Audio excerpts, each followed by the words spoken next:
Hey guys, welcome to the course of Docker Deep Dive.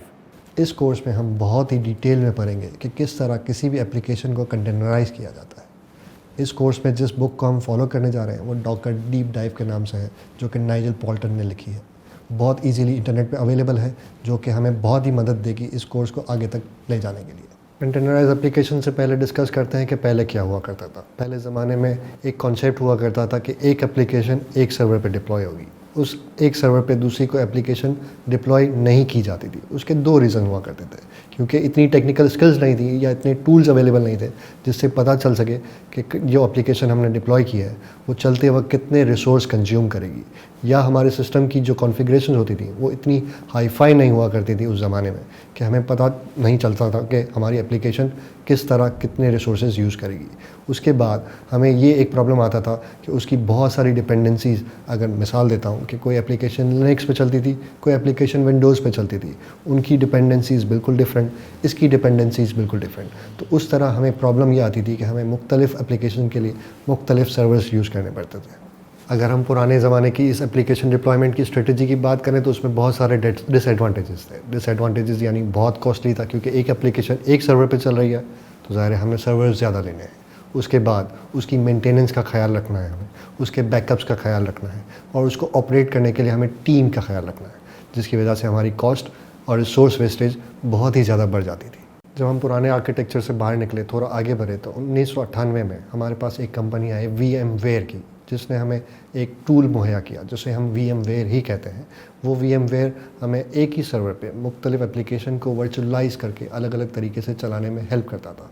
इस VMware के कुछ फ़ायदे भी हैं जो हम डिस्कस करते हैं। उसका फ़ायदा ये है कि पुराने ज़माने में जिस तरह एक एप्लीकेशन के लिए एक सर्वर यूज़ होता था, इस VMware के आने के बाद हम एक ही सर्वर पे बहुत सारे इंस्टेंसेस बना के अलग अलग एप्लीकेशन को बहुत बआसानी चला सकते हैं, डिप्लॉय कर सकते हैं, यूज़र्स तक पहुंचा सकते हैं, क्योंकि हमारे पास अब वो फैसिलिटी आ गई थी कि हम उस हर इंस्टेंस पे, हर वर्चुअल इंस्टेंस पे हम अपना अलग ऑपरेटिंग सिस्टम इंस्टॉल कर सकते हैं, जिसका दूसरे वर्चुअल इंस्टेंस से कोई ताल्लुक़ नहीं।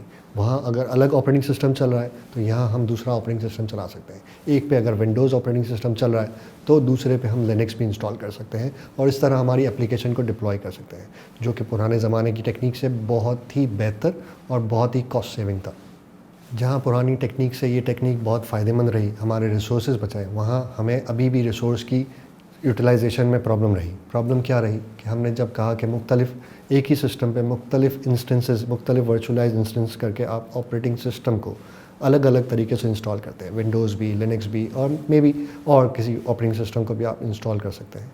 बट उसमें प्रॉब्लम ये आता था कि हर ऑपरेटिंग सिस्टम चूँकि कंप्लीट इंस्टॉल होता था तो वो हमारे रिसोर्सेज को पूरे के पूरा कंज्यूम करता था। फॉर एग्जांपल, किसी सिस्टम पे अगर 4 लिनक्स के हमने वर्जन 4 लिनक्स के इंस्टेंस इंस्टॉल किए हैं अलग अलग वर्चुअलाइज मशीन के तौर पे, तो उसमें प्रॉब्लम ये आता था कि हर लिनक्स का इंस्टेंस कहता है कि मुझे 2 GB रैम कम से कम चाहिए, यानी 4 इंस्टेंसेस 8 GB रैम हमारी उसी में कंज्यूम हो गई। इसके अलावा हमारी एप्लीकेशन, उसकी डिपेंडेंसीज़ और दूसरी सारी चीज़ें, और हमारा बेस ऑपरेटिंग सिस्टम जिस मशीन पे हमने वर्चुअल इंस्टेंसेस बनाए, उसका खुद का ऑपरेटिंग सिस्टम भी अलग रिसोर्सेज कंज्यूम करता था। तो इस तरीके से भी हमें मज़ीद और सारे रिसोर्सेज की ज़रूरत पड़ती थी। और इसके अलावा एक सबसे बड़ा मेजर प्रॉब्लम कि लिनक्स को अगर ना देखा जाए, दूसरे ऑपरेटिंग सिस्टम को देखा जाए, तो उनकी लाइसेंसिंग फ़ीस हर इंस्टेंस पे जितने हमने, फॉर एग्जांपल विंडोज़ अगर हम एक इंस्टेंस पे कॉपी करते हैं हमें एक लाइसेंस लेना है। अगर हम 4 मरतबा विंडोज़ अलग अलग वर्चुअल इंस्टेंस पे इंस्टॉल करते हैं तो हमें 4 लाइसेंस की ज़रूरत है, जो हमारी कॉस्ट को बढ़ा देता है। हमने पिछली स्लाइड पे एक पिक्चर देखी जिसमें हमें बताया गया कि हमारे पास एक बेस ऑपरेटिंग सिस्टम होता है, उस सर्वर का ऑपरेटिंग सिस्टम होता है, जिसके ऊपर हम बहुत सारे गेस्ट ऑपरेटिंग सिस्टम वर्चुअलाइज करके इंस्टेंस बना के इंस्टॉल कर सकते हैं। उसके बीच में, उन दोनों ऑपरेटिंग सिस्टम के बीच में हमारे पास एक लेयर होती है हाइपरवाइज़र की। हाइपरवाइज़र की लेयर क्या करती है? हाइपरवाइज़र की लेयर ये करती है कि आपके उस सर्वर के हार्डवेयर्स को आइसोलेट कर देती है, यानी ऑपरेटिंग सिस्टम जो बेस ऑपरेटिंग सिस्टम होता है उससे बिल्कुल सेपरेट कर देती है, ताकि उस हार्डवेयर्स को जो हमारे वर्चुअल इंस्टेंसेस के अंदर ऑपरेटिंग सिस्टम इंस्टॉल हुए हुए हैं वो भी डायरेक्टली यूज़ कर सके हाइपरवाइज़र के थ्रू।